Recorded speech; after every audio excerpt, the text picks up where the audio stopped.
இந்த பேச்சும் தேவையில்லாதது, அந்த கைதும் தேவையில்லாதது தான் என்னுடைய கருத்து. இதெல்லாம் நான் கவனிக்கவே இல்லை, நான் கவனிக்கல. என்னுடைய சிந்தனை எல்லாம் பார்லிமெண்ட்ல டீலிமிட்டேஷன் பத்தி இருக்கு. இந்த ஒருத்தருக்கு ஒருத்தர் நடக்கிற லாவணி எல்லாம் நான் கவனிக்கிறது.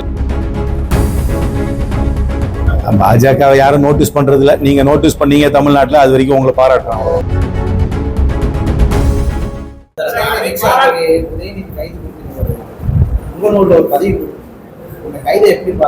இந்த பேச்சும் தேவையில்லாதது, அந்த கைதும் தேவையில்லாதது தான் என்னுடைய கருத்து.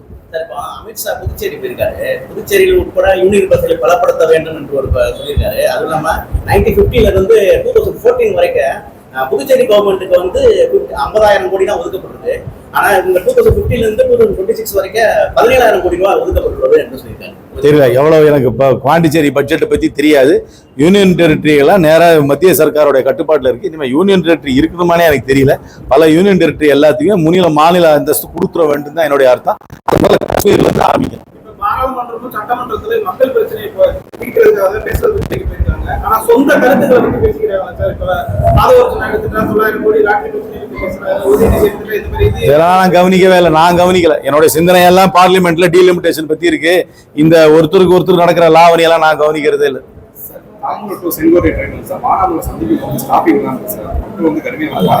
நான் ரயில்வே மந்திரிக்கு எனக்கு ரயில்வே பேசஞ்சர் அசோசியேஷன் என்னென்ன கோரிக்கை வைக்கிறாங்களோ அதெல்லாம் நான் அப்பப்போ ரெகுலரா ரயில்வே மினிஸ்டருக்கு கொடுத்துட்டே தான் இருக்கேன் என் கோரிக்கை.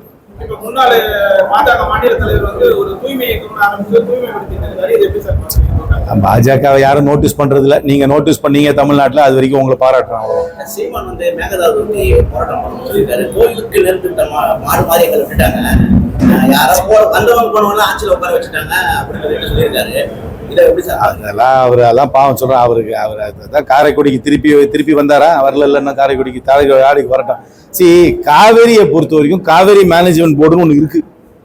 மழை பெய்யாத காலத்துல எப்படி தண்ணீரை வந்து பங்கு போட்டுக்கணும் அப்படின்னு ஒரு ஃபார்முலா இருக்கு. எக்ஸ்பர்ட்ஸ் மழை நல்லா பெஞ்சாக்க எப்படி பங்கீடு பண்ணணும்னு ஃபார்முலா இருக்கு. அந்த ஃபார்முலா படி நடந்துக்கிட்டா போதும். யாரா நடந்து காட்டி நம்ம சுப்ரீம் கோர்ட்டுக்கு போகலாம். அதுக்கு இருக்கு.